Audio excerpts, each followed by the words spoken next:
by Mitadidi.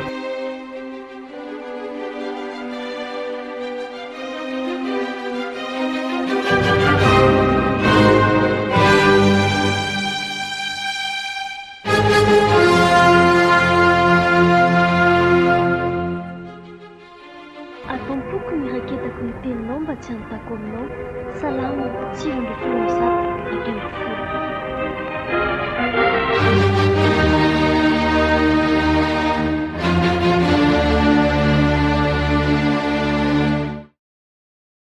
Ary Joanna ohatrany hoe manao fikarohana be ao anatin'ny ordinateur io efa elaela ihany ndry ny hitako mitady dia mamaky inany tena misy zavatra ataonareo fikarohana nga ny ampianarana sao?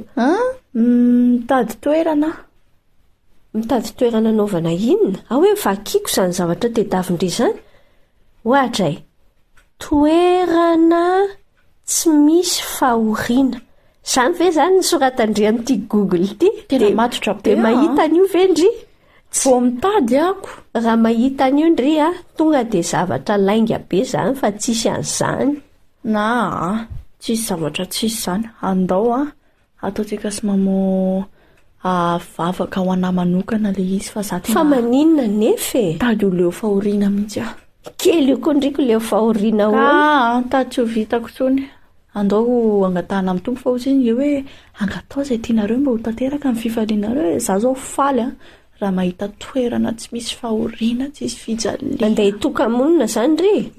Dia andry dia mijaly ihany indray fa mahatsiaro irery loatra indray dia mijaly. Tsy misy ny tompo mihitsy ange no ny teny hoe eto amin'izao tontolo izao ny ahitana fahoriana e. Dia ahoana ihany sary? Ilaina ny fahoriana. Atao inona? Za tsy mila aloha sakasakareo za tsy mila. Zao mila mianatra tenin'Andriamanitra fa Andriamanitra mihitsy ny mamela ny fahoriana fa ilaina ahatonga antsika tanjaka. Atanjaka amin'inona? Atanjaka amin'ny fiarahana aminy le ozatra be any ara-panahintsika iny fahoriana ny ilainy. Dia ohatrina ahoana ny azakana fahoriana? Andraso ary aloha Romanina 5:7 tenenin'ny tenin'Andriamanitra mihitsy hoe mila mifaly ao anaty fahoriana. Vakio aloha fa azakivy. Romanina 5:7 amin'ny anaran'i Jesosy. Ary tsy izany ihany fa aoka isika hifaly amin'ny fahoriana aza satria fantatsika fa ny fahoriana mahatonga faharetana. Ny olana amindray le fahoriana nijerendry fa tsy le zavatra voakany rehefa avy eo. Fa tsy izay le fomba atao fa mitodika any amin'i Jesosy le tompon'ny finoana. Mahatadidy hoe aoka isika hifaly amin'ny fahoriana aza satria maninona? Satria fantatsika fa ny fahoriana mahatonga faharetana. Tsy misy fahafinaretana ao anatin'ny fahoriana.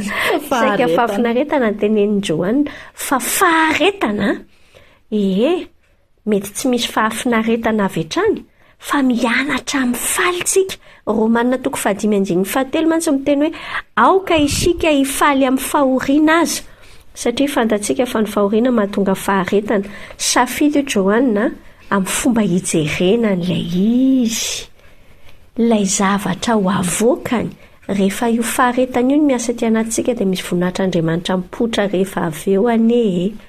Ndao enaro ny Romanina 5:7 fa aoka isika hifaly amin'ny fahoriana satria fantatsika fa ny fahoriana mahatonga faharetana. Andraso aloha vakiana tsara fa misy latsaka kely le teny. Fa aoka isika hifaly amin'ny fahoriana aza satria fantatsika fa ny fahoriana mahatonga faharetana. Aza latsaka mihitsy ny aza kely iny satria tena zava-dehibe hoe mifanohatra amin'ilay toe-potsika le hifaly amin'ilay izy fa andao ao ataontsika mihitsy izay azy satria fantatritsika fa mahatonga faharetana. Aoka isika hifaly amin'ny fahoriana aza satria fantatsika fa ny fahoriana mahatonga faharetana.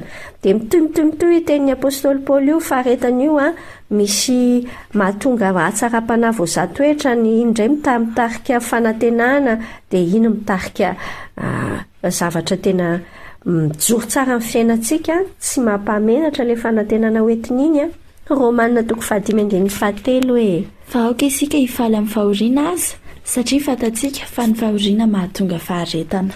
Vahoaka isika hifaly amin'ny fahoriana aza, satria fantatsika fa ny fahoriana mahatonga faharetana dia aza mitady an'le fiainana tsisy fahoriana zany fa manjary lasa olona malemilemy tsy mahazaka ninina ny fiainana. Say indrindra. Romanina 5:7. Vahoaka isika hifaly amin'ny fahoriana aza satria fantatsika fa ny fahoriana mahatonga faharetana.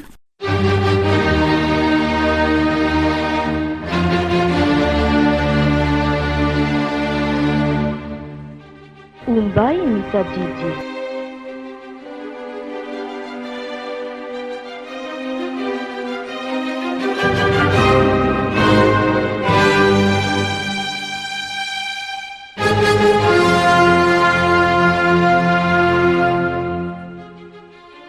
Atampoko ny raketako ny teninao mba tsy hanontako aminao.